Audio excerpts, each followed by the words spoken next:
You got these abominable creatures that you never created. They're not from God.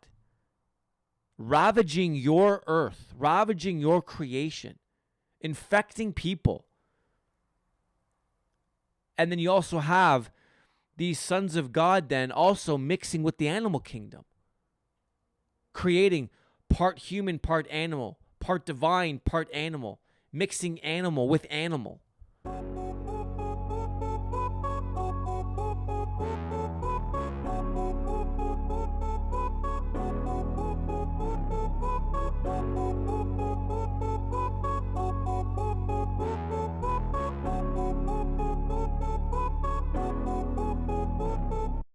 Hey, what's up, everybody? Welcome back to the Tat2d Preacher Podcast. This is episode number 63. Hope you are all doing awesome today.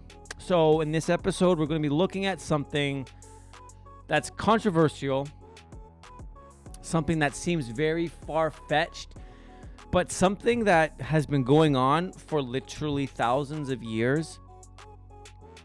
And there's been hints of it over the last number of decades of this practice going on. But recent years, it's becoming more and more, I guess, mainstream. And that's the subject of human-animal hybrids. And you may be like, what are you talking about? Human-animal hybrids. This process of taking human DNA, mixing with animal DNA, now under the guise of being, for the benefit of humanity, under the guise of improving science, and under the guise of, just this is where humanity needs to go. This is the next evolutionary place. And so I'm going to talk about this and why this was the precursor to the flood, why God wiped out and annihilated everything, man and animal. And why I think this is the precursor then. This shows us why the return of Jesus is so much closer than we think. And so that's where we're going today. And so my whole idea for doing this episode on this topic was I came across this article or this post made by Famous Pulse. And they said Japan is going to allow scientists to create human-animal hybrids. And then they go on to say this decision is set to pave the way for groundbreaking advancements in medical and scientific fields, such as organ transplantation and disease study. While it raises ethical concerns, the potential to save lives and improve human health is a driving factor behind this controversial move. The hybrid research could provide insights into regenerative medicine, offering new possibilities for treatments that were once thought impossible. As technology and ethics evolve, Japan's decision could spark global debates about the future of science and the boundaries of human innovation. So some Japanese scientists, under the guise, again, of, finding new insights into regenerative medicine, new possibilities for treatments that were once thought impossible, creating new technologies. I mean, I've heard of this stuff going on for decades, right? Where you see, in the lab, scientists growing, a human ear on a rat to see, or growing body parts on animals. But what they're talking about here is something completely different. And the implications of this, even if the motivation here is not sinister, not evil, but it's legitimately for the advancement and well-being of mankind, what they're playing with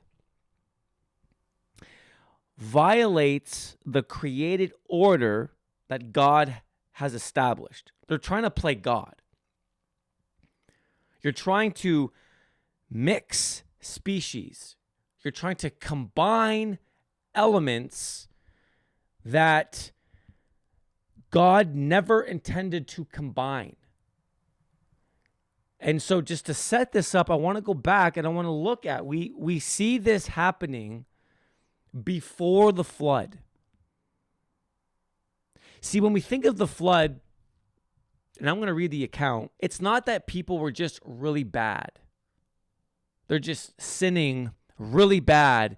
And God was like, oh man, these people are just bad people and I need to judge them. So I'm going to wipe out every human and animal because they're sinning really bad. Like if that was the case, if it was just that people were sinning really bad, then there would just would be constant floods, constant global judgments in every generation since Adam and Eve fell. So there was something else going on surrounding what led up to the flood that caused God to become so grieved that he made creation, because he's lumping both human and animal together here. Both get judged. Now, why would God, like, if it's just about humans, couldn't there have been another way to judge humanity minus hurting the animals? Like, is God not big enough to do that? So right there, that just causes us, if you just stop and think about it, to just be like, why the animals? Why did they have to suffer? Like, what was going on that caused God to wipe out the animals too? And so, if you go way back to Genesis 6, I'm going to read some verses here, starting in verse 1 of Genesis 6. It says, when man began to multiply on the face of the land, and daughters were born to them, the sons of God, now, the sons of God here, and I've said this on multiple videos, they're not humans here. These are divine beings. These are angels. Sons of God. Angels. Saw that the daughters of man were attractive, and they took as their wives any they chose. Then the Lord said, my spirit shall not abide in man forever, for he is flesh. His days shall be 120 years. The Nephilim were on the earth in those days, and also afterward, when the sons of God came into the daughters of man, and they bore children. So you have divine beings, angels, looking at human women, finding them attractive, taking them as wives, sleeping with them, and bearing children called the Nephilim. Now, verse 4, the Nephilim were the earth on those days, and also afterward, when the sons of God came into the daughters of man and bore children to them, these were the mighty men who were of old, the men of renown. So right there we see that there was this divine transgression that took place. These divine beings, these sons of God, as we read in 2 Peter, it says they left their first estate. They left their domain, their realm. They transgressed the boundary that separates the divine from the human, came into our space, mated with human women, creating this hybrid offspring known as the Nephilim. These are part human, part divine beings. These were the giants. When you go into ancient mythologies all over, you're going to see stories of giants. You're going to see stories of demigods. You're going to see all this stuff, Greek mythology, Roman mythology, like all of it. This is where it starts. This is ground zero for all of that. this union with the gods and humanity, commingling. And so this hybrid offspring was created. So this was the first. This was the massive precursor to the flood here. This was a massive contribution here. Because if you go back to Genesis 3, when Adam and Eve fell, this is where we call the seed war begins. God's pronouncing judgment on Adam, on Eve, and then he goes to the serpent. And he says to the serpent, he says, from the seed of the woman is going to come someone who's going to crush your head. And so the enemy, the devil, the serpent, looks at that. And so from that moment, he's like, okay, so from the seed of the woman, someone's going to come and crush me. Well, what if I can corrupt the seed of the woman, corrupt the whole genetic bloodline, thus preventing that one from ever coming? And so that's what it begins to do. This is the whole point of Genesis 6 here. They're trying to mess up the DNA of humanity. And that's why it says Noah, it says in verse 9, these are the generations of Noah. Noah was a righteous man, blameless in his generation. That word blameless doesn't just mean, he was perfect. He was without sin. He made no mistakes. It's speaking of his DNA was pure. It wasn't corrupted by this Nephilim hybrid mutated DNA that the fallen angels, the watchers, the sons of God, when they were mingling with human women, they were beginning to pollute the human race, pollute the DNA. But Noah and his family weren't infected. So this is why God chose to save just Noah and his sons' wives, put them on the ark while everything else and everyone else around him died, wiped out. It's preserving the bloodline here. Now you have to understand that. That's what's going on here. Now, right when this is going on, though, these sons of God,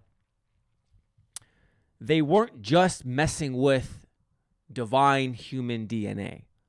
They didn't just stop there.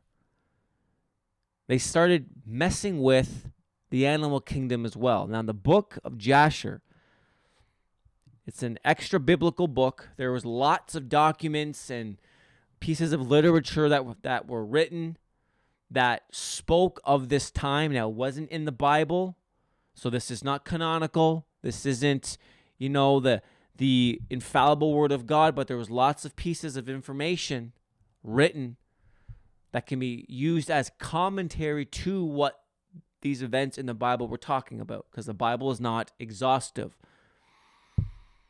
Book of Jasher, chapter 4, in verse 18, it says this. It says, and the sons of men in those days took from the cattle of the earth, the beasts of the field, and the fowls of the air.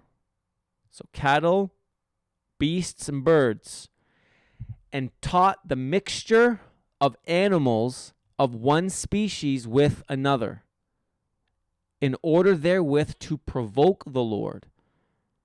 And God saw the whole earth, and it was corrupt. Here we go. For all flesh had corrupted its way upon the earth, all men and all animals. So all flesh was corrupted. Now, in the book of 1 Enoch, this is a massive debate.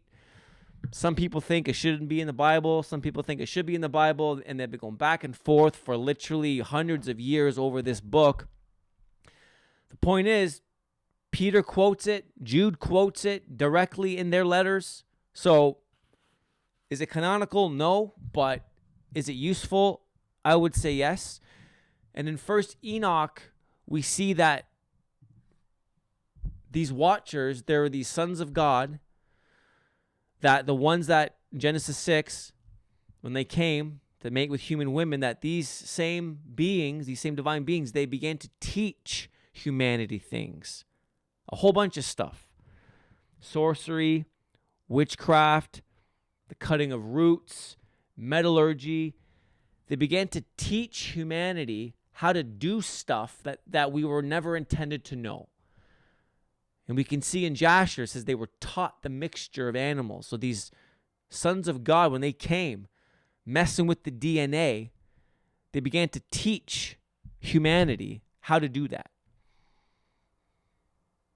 Splicing DNA. And I don't know how they did that back then. I don't know what technology they would have had, but they did.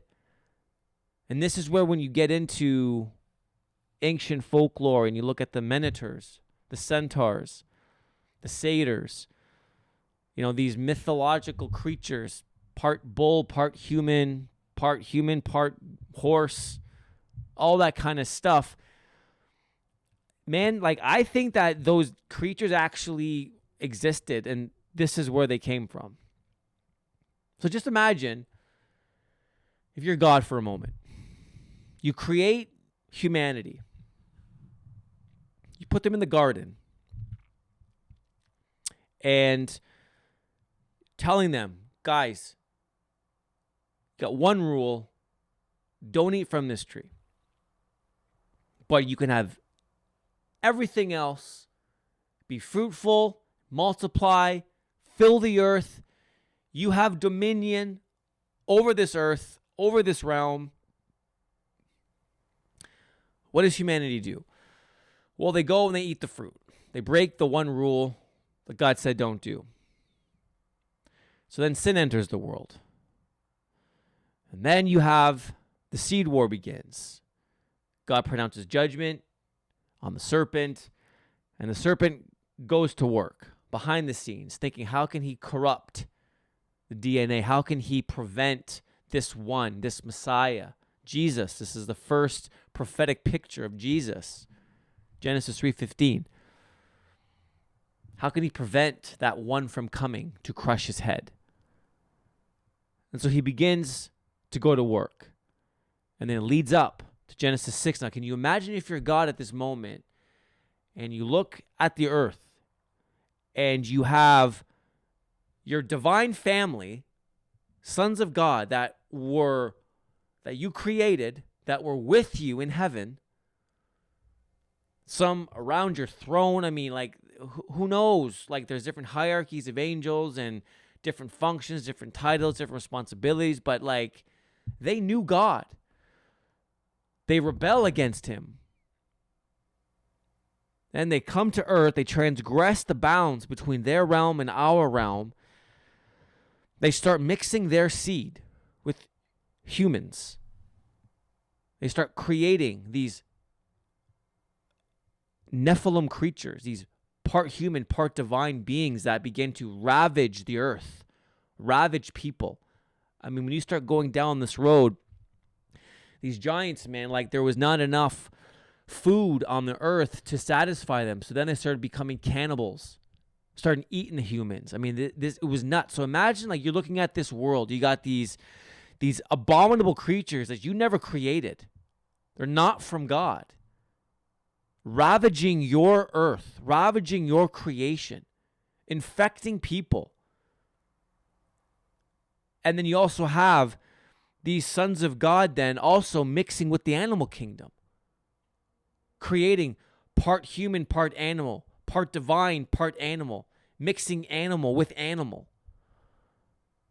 In fact, I mean, I'm not saying I believe this, but this is where you get, some people think this is where certain kinds of dinosaurs were created here. The T-Rexes, the ones that are super violent, bloodthirsty creatures, that this is where they were created. They were taking good dinosaur, whatever, mixing. I mean, you take a dinosaur DNA, I don't know, and you mix it with a lion or whatever. Who knows? You take part dinosaur, part divine being, mix it together. But this is what they were doing. So if you're God and you're looking over your whole creation, and it's just the The human bloodline has now been contaminated to the point where it's like you got Noah and his family left. That's it. Like, think about that. In the whole earth at that time, who knows how many people were there?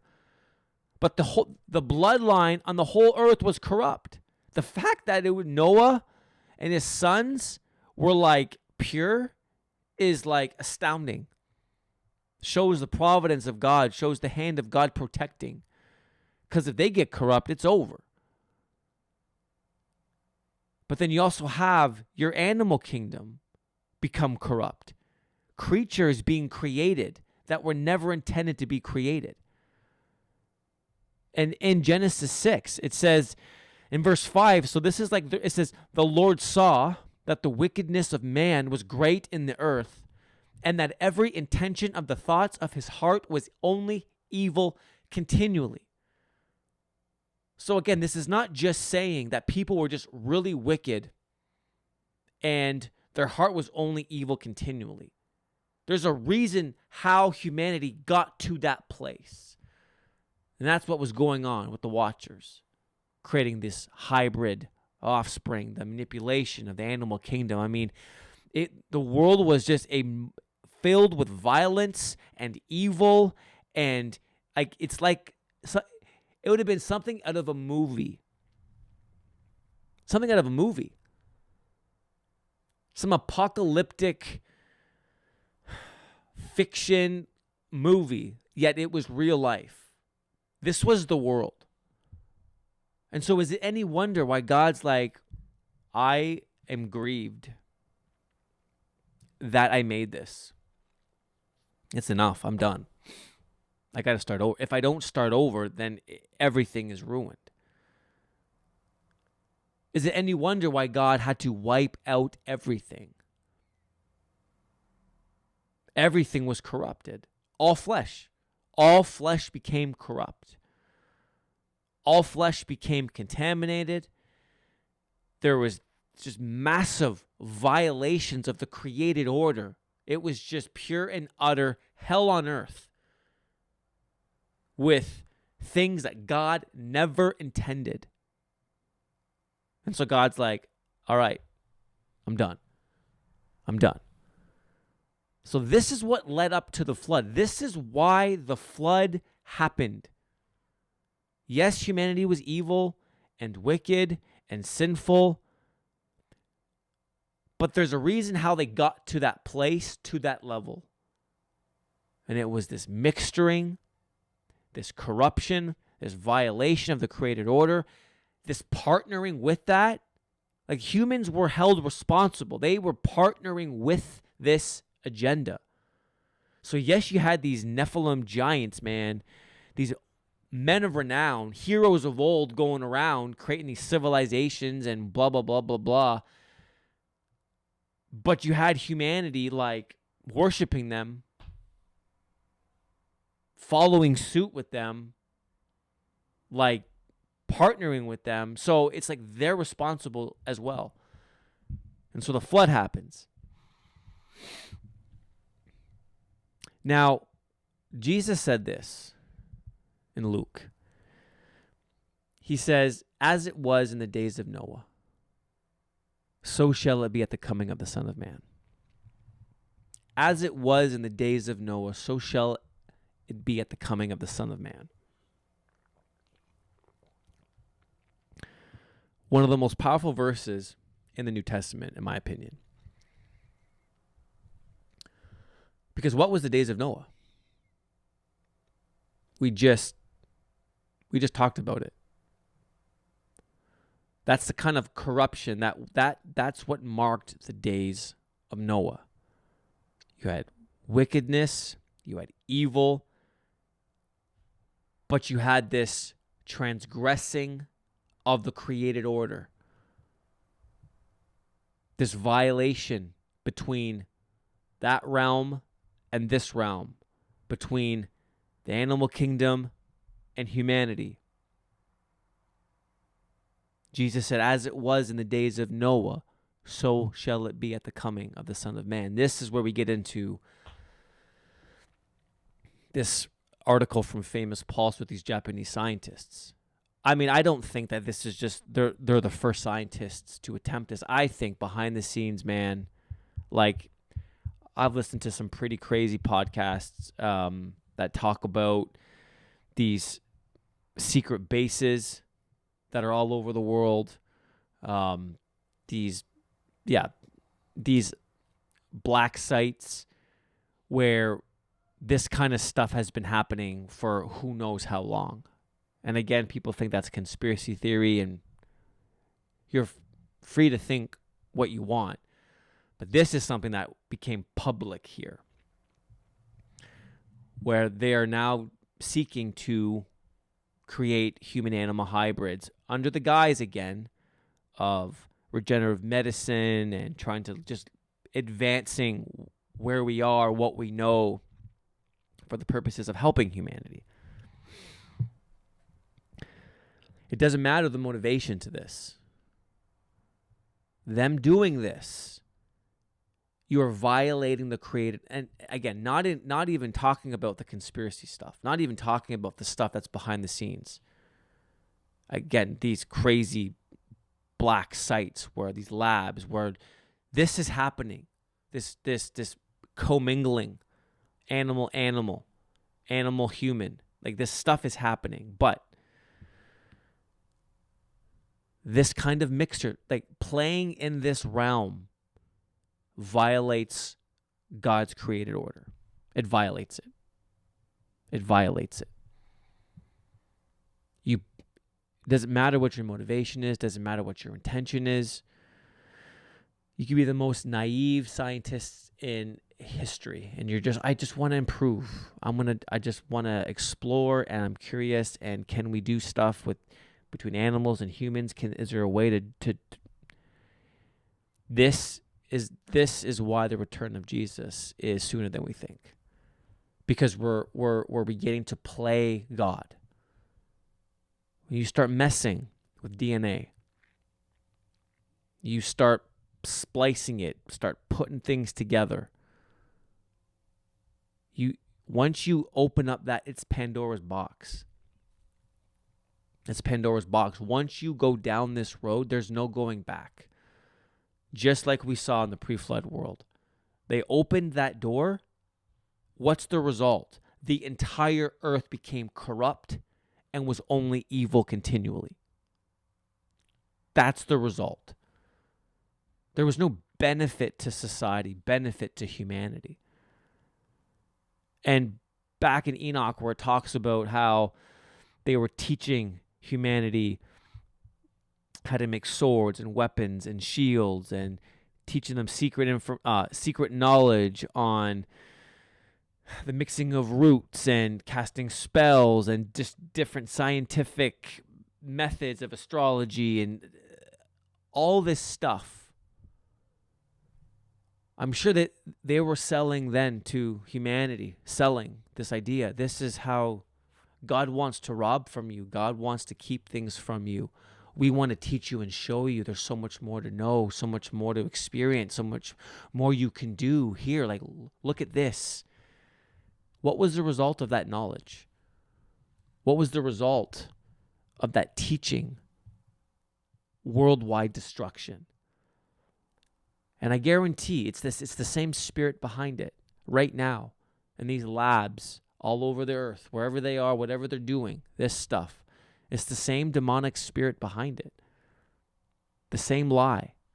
Hey, let me show you how to, I guarantee it's demonically influenced. These thoughts, these practices, these ideas, it's coming from somewhere. Whether these scientists realize it or not, it's coming from somewhere, and it's not God. And it's that same lie. Oh, this is how we advance. This is how we advance you. Look at this. Look at this new way of thinking. Like, look at this practice. If you do this, you're opening up Pandora's box, and it's worldwide destruction is the result. And this time, there's going to be no more global flood. This time, it's the return of Jesus. This is why the return of Jesus, it has to be closer than we think. Because there's no way God's going to sit back. He sat back for a specific time period. in the days leading up to the flood. And then once the clock struck, boom, no more. Like there was a moment. And God was like, after that moment passed, and it's the same thing right now. There's a moment. This is not going to go on forever. This is not going to continue to go on for like centuries now. Like once you start doing this, it's just a matter of time. Unless they stopped. Unless we stop this, then maybe that prolongs the return of Jesus. I don't know. But I don't see, because once you go down this road, I don't know how you stop that. It's done. But when this becomes more and more mainstream in the general population, when more and more people start partnering with this, with these procedures, with this science, and it begins to infect more and more people, like just think of worst case scenarios, and that's going to happen. Like you're going to be it's going to be creating a whole new world filled with these abominable creatures that God never created. You start mixing human, people do this right now for pretend. They're called, what are they called? Furries? These people who think that they're an animal. And there's that one dude who spent like thousands of dollars to become like a dog. So if there was a way to surgically make yourself part human, part dog, like actually surgically, people are going to do it. Like just it's our society, because of this whole progressive ideology, is ripe for this. This is what this whole agenda was leading up to, is this kind of a world where this commingling is just going to seem normal and natural, and like it's the next logical step. No more costumes. You can become a different animal if you want.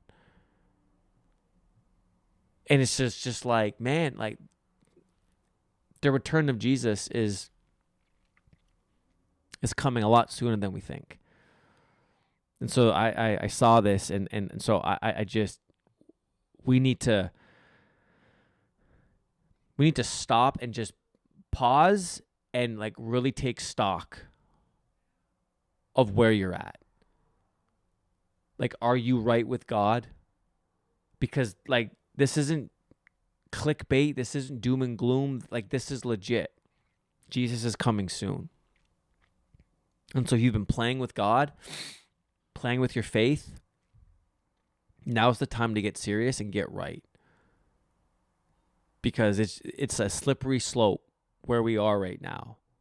And like this is just one of the precursors to the flood. This mixing of DNA, this mixing of this violating of the created order. There's a whole bunch, there's so much more other things. You want to talk about AI, transhumanism. Those are all, it's all in this, like, this is just one segment. There's so much more going on. And it's just ushering in the return of Jesus at a fast rate. Because I think there's a moment, man. I think there's this point in time where God's going to be like, enough. That's it. I'm coming back. This is not going to last forever. It's not going to last forever. And so that's why I encourage you, get right with God, get right with Jesus. Man, stop playing with your faith. And tell people, warn people, Jesus is coming. So I think that's all I wanted to talk about here in this episode. It's just this topic, this idea, it creates this just a somberness in my heart, because it's like it's real, it's happening. It's like the Bible is being played out in front of our face. And it's right there what happened. What was the result of this? It was the worldwide flood. Jesus said, as it was in the days of Noah. so shall it be at the coming of the Son of Man. We're not going to be getting a flood this time. It's Jesus is coming back. And every person, man, who's not found in him, you get judgment. And it's going to be the worst possible judgment you can imagine. So, get right with Jesus. Well, that's it for episode 63. I hope this was interesting. Hope it sparked some thoughts, and let me know what you think down below in the description or in the comment section. Let's have a conversation, and thanks so much for listening or watching. We'll see you all in the next video. Much love, or see you in the next episode. Much love. God bless.